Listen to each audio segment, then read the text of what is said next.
going on, Jerome's blah, blah, blah, Drake May, blah, blah, blah, Jane Daniels, blah, blah, blah, JJ McCarthy, blah, blah, blah, blah, blah. And yes, the Minnesota Vikings certainly are kicking the tires and lighting the fires and looking to potentially move up from 11 and 23 in the first round into the stratosphere. And Kwesi Adofo-Mensah working the phones. And as we said before, if Kwesi doesn't have a call-in to every single general manager ahead of him, as well as behind him, he's not doing his job. All right, and Kwesi is no stranger to this process and made a ton of trades and deals throughout his last 2 years as the Vikings GM.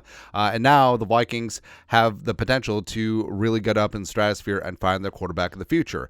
Jeremy Fowler, ESPN, with some last-minute tidbits on what the Vikings are doing. Will the Vikings be aggressive in moving up? The Vikings have actively worked the phones with teams in the top 10, according to multiple league sources.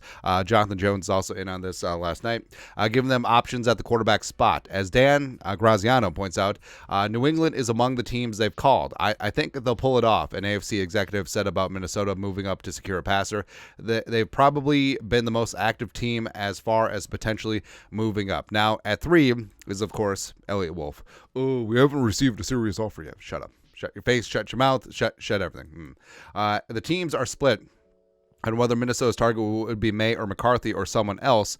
Slightly to May based on my attempts at an informal poll. The Vikings are in a precarious spot with 2 first-rounders, number 11-23, but 0 goose egg D'Angelo Russell, day 2 picks. They're also counting on additional third-round picks in the 2025 draft due to compensatory pick formula, so perhaps that gives them more flexibility Thursday night. The belief among some team executives I've spoken to is that Minnesota doesn't want to part with both of its first-round picks in a trade, which makes a significant move up a more arduous task.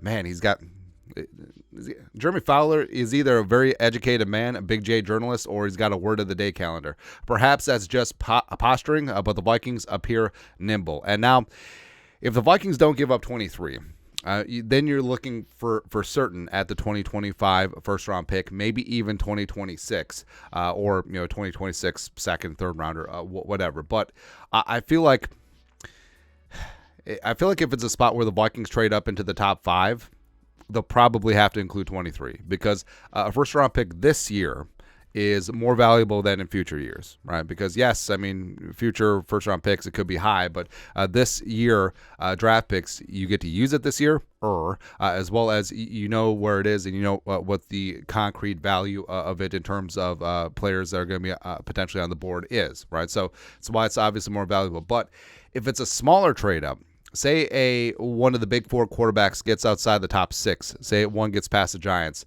then you're looking at a trade-up that probably would not have to include number 23, or maybe even 4 or 5. It's a spot where the Vikings go 11, the future first rounder, and combination of some 4s and 5s this year, and maybe the future third with the Vikings getting a comp pick to offset, which would be kind of nice. I could even see them taking the best player available at 11, like a corner, and then figuring out a quarterback at 23, an executive from a team picking high in the draft said. Feels like all options are on the table for them. And it is important to blah, blah, blah, blah, blah. It's worth noting that the Vikings have positive experience pre-draft process, while 5 quarterbacks stacked behind USC's Caleb Williams, Penix, and blah, blah, blah. All right, so yes, the Vikings could indeed stick and pick, and it's interesting that the nameless, faceless top 10 executive mentioned corner, so the Vikings could potentially go a Terrion Arnold or a Quinton Mitchell at 11, which I'm sure Brian Flores would love and adore. And the Vikings, here's the problem. So if the Vikings wanted to take the quarterback at 23, I think that they have to run the gauntlet because the Broncos will be in on quarterback, even though they traded for Zach Wilson. That means nothing. The Raiders will be in on a quarterback. Saints, maybe. Seahawks, maybe. New regime, even though they traded for Sam Howell. You look at the Rams potentially as an heir for Matthew Stafford. You look at the Dolphins if they're not going to ride with Tua long term. Steelers probably also too. I mean, here's the thing too. It would be so hilarious because they're not going to pick up Justin Fields' 5th-year option, so he's going to be free agent after the year. They could theoretically cut Russell Wilson in training camp and be out the league minimum deal. It's whatever. I mean, the Broncos still have to pay him. So they certainly could draft a quarterback at 20, stun the world, and basically just ride with the 2 young guys, and whoever wins, wins. Just move on from Russ. It'd be hilarious, man. But with the Vikings, I think if the Vikings wanted Penix, I think that you would have to take him at 11. I think there's enough steam with the Broncos and the Raiders that he would not get to 23. Now, if they want to roll the dice with Nix, and if he's like their fallback option, I think that there is a decent chance that he could run that gauntlet and get to 23.